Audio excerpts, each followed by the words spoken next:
Hey everyone, it's Jenny Colacicco from the creative team, and today I'm joining you with 3 cards that I created using Wow Fab Foils and liquid adhesive.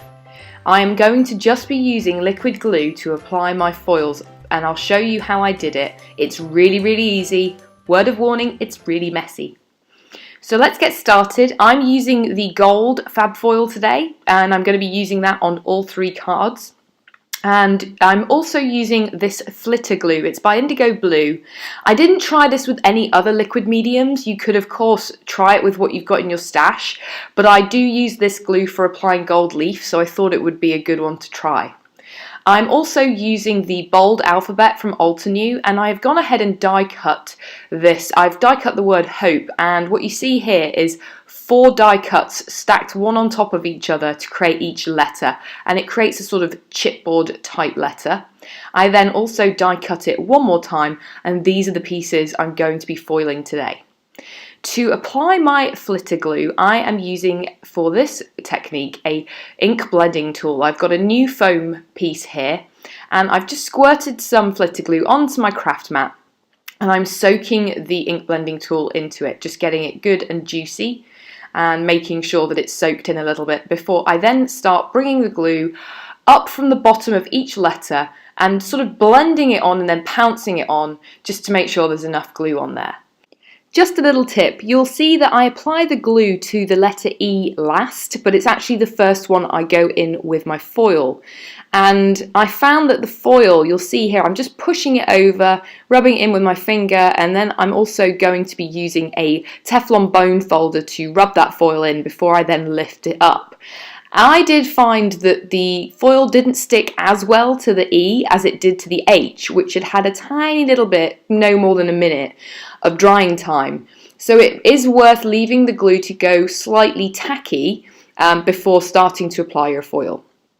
So I am going in and lifting up my foil and then reapplying it with using my Teflon bone folder in places where it didn't stick. Now I'm going for a distressed look here. I think it would be challenging, just because this is a liquid glue, to get anything other than a distressed look. But if you go in several times with a piece of foil, and even a new piece of foil if that gets used up, you do get good results. And in person it looks like almost like brushed metal or stainless steel. It's really cool. And for that reason I'm kind of keeping my cards clean and simple, sort of very modern, just to go with that look. So I've now got a panel of 110-pound cardstock here. I do recommend, given how much liquid adhesive we're adding here, that you use a sturdy cardstock. And I'm going in with the ink blending tool and doing it almost like you would with using an ink. I do pounce it a little bit more, and then I'm going in with the foil. I'm rubbing it with my finger first just to get it to stick, and then I'll go back in with my Teflon bone folder. I would recommend doing a little check in the corner to see if it's starting to stick. If it's not, go back in with your bone folder. You can rub pretty roughly as well. Didn't experience the foil ripping at all. And then just lift it up and pull it. And I would recommend pulling it a little bit slower than I'm doing here. It did leave a few kind of stripes just where it lifted up. And I've gone back in with my foil and I'm pushing it in on any of the gaps, and you get a great effect. I did actually in the end have to go in with another piece of foil, and this is the look you get. Again, it's distressed, but it really looks like brushed metal. Now for the 3rd card, I'm going to do some splattering, and I wanted to add a little bit of liquid to the glue that was left on my craft mat, and I went in with an old paintbrush. I grabbed the wrong one and now I've ruined my paintbrush that I actually do use for painting. So I'm just splattering it all over. I did say this would get messy. Splattering it all over. I recommend using a splatter box if you have one, or something to protect your work surface a bit wider than you'd anticipate.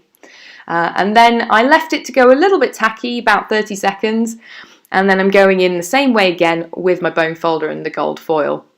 And you just go all over, and you'll find the larger blobs of glue will splatten down, but it gives this really cool look, almost like paint splatters, but they're foil, and they have that brushed metal look as well. So it is a great technique, and I definitely will be trying this again. I'm then going to finish off my cards, so I'm adding the letters that we foiled on top of the stacks that I'd already created using a bit of my art glitter glue, and then I will put an acrylic block on top just to hold that in place while it dries. And here's a quick look at the final letter. I'm going to arrange the 4 letters on a note card in a square pattern. I didn't measure this, I kind of eyeballed it. You could of course use a pencil to make sure everything is perfectly centered and then erase the pencil afterwards. I'm just adhering with liquid glue the chipboard, chipboard-esque elements onto the center of the card, and then I'm using some Catherine Pooler sequins in Vegas Baby, which go really well with the gold foil, just in various areas on the letters. And here's a quick close-up of the first card. Now for my second card, I've die cut the Celebrate die by Catherine Pooler from black fun foam and then black cardstock, and adhered them together. I'm then adding it to the paint splattered background, or ink, I should say glue splattered background. It is self-adhesive fun foam, and I bent it slightly so it made a bit of an arch, and I pretty much kept it like that. Thought it looked really cool with the black contrasting with the gold. I did add a few more of the Vegas Baby sequins in a few places. And then for my final card, this is the one where we did add a lot of the flitter glue. Even though it's thick cardstock, it did cause some warping. So I do recommend using a really strong adhesive on your card base and make sure it's fully covered so that you can prevent the warping on that panel.